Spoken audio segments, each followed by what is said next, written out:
what is the mindset, right, of the Sikhs, the policemen and the armed uh, personnel when they are working for when they were working for the British in the past? Was it professional or was it also political? Like there's a loyalty to the colonial system in that sense. Yes, whoever they Yeah. work for. I mean, Mm, even today, Sikhs are all over the world. There are Sikhs in the Canadian Army, there are Sikhs in the Australian Army, mm, American Army. mm, Now, even in the Portugal, Italian armies, there are Sikhs, and the governments are allowing them to keep their hair and whatnot. Sikhs basically have a lot of respect for authority. mm, It is sort of imbibed in them. That's particularly important. But there may be occasions. For example, there were occasions when the Golden Temple was attacked. Then the loyalty gets a little bit muddled up because to them this is our greatest religious shrine and our temple. And some regiments revolted and mm, so on. But that was an internal thing. But say you're talking of the British and so on, they were completely loyal to the British all the mm, way in all mm. their efforts. But during the struggle for independence, if you know, there was Chandra Bose who had raised his own INA, Indian Yes. National Army. Yeah. And obviously, the main center was Singapore then. So there were Sikhs who felt that they wanted independence, and some Sikhs did join the Japanese. Some Sikhs did join the Indian National Army Mm, against the British. So at that time, yes, some loyalties were tested because on the one hand, they were fighting for their colonial master who was ruling India. On the other hand, some of them felt they were fighting for their own independence because that's the time, the Japanese and others also sort of made promises to Indians that mm, why are you under the British yoke? Time for you guys to fight for yourself and so on. So Chandra Bose was also quite an inspirational figure. There were there are a few accounts of some joining the German army. mm. Yeah. Mhm. So I, very, very small account, but very interesting that yeah. where loyalties can be torn apart purely because some were fighting for independent India and some felt, no, we will still fight for the British and talk about independence later. Yeah. So you had that two schools of thought. Could you talk about the British withdrawal? Was that a big blow, a big change for the Sikhs? The British withdrawal, where the uniformed services were concerned, Mm, obviously came as a bit of a shock and was a bit of a turning point, especially for northern Sikhs and mm, also elsewhere, wherever Sikhs were deployed in the British elements. You had, for example, the Army Depot Police, which was also in existence, and so on. So the British withdrawal, especially for a young mm, guy like me then, mm, uh, just about joining the army in '67, and we heard this announcement that they plan to withdraw. That was mm, quite a shocker. And then 1971, you find it been executed. So you can imagine all the people in the naval base, 10,000 people given free accommodation, yeah. and now suddenly you're not even sure whether you're going to have a roof over your head.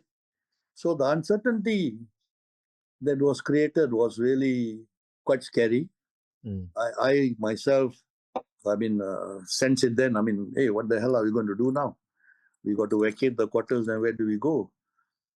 Fortunately, the government was quite fast. They came up with their plans. If you remember, they created the Basis Economic Conversion Board, mhm, and then they also created their earlier version of the uh, land authority, whereby they started coming out with different policies and so on. So they allowed people to stay in the bases where you pay rent. So they created new rent structures, started fixing PUB meters, which didn't exist earlier because it mhm, was all free. So all that happened, but it was quite a shocker. Obviously, where the Sikhs were concerned, some decided to leave. They went mm, to Britain. about 100 over families from the naval-based Sikh community, I know for sure, migrated to UK because it was so easy then, as a British subject. And some families went back to India, not just the Sikhs. I also know of other Indian friends and so on. And some of us families remain. My family was one of them. My father decided we should remain and try our luck here.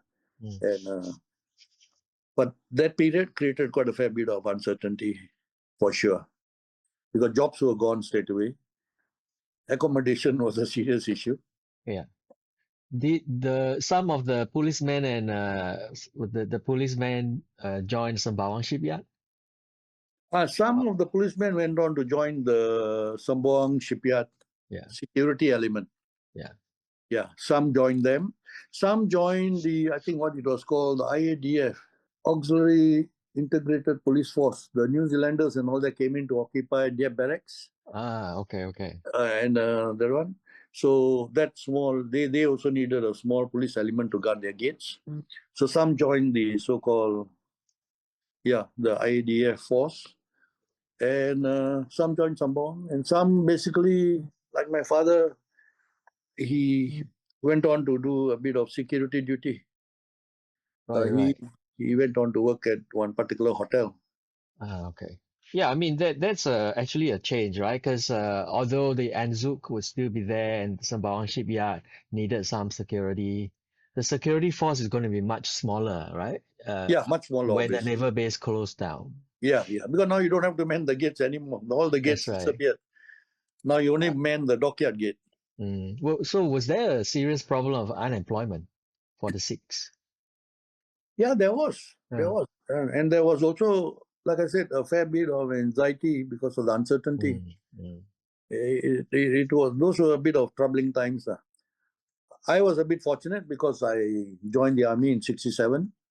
mm. And by 69, I was already a second lieutenant, and I decided to make the army my career.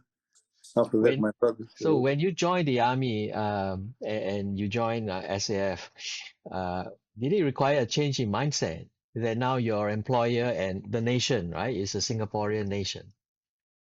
Oh, yeah, Mm. obviously. I mean, uh, those people around my generation, we sang different national anthems at different times. Yeah. I sang the God Save the Queen when I was studying in the British Admiralty School within the naval base.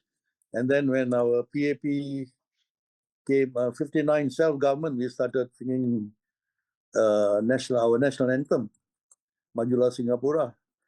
And then when we went into Malaysia in 63, we had to convert to Negaraku.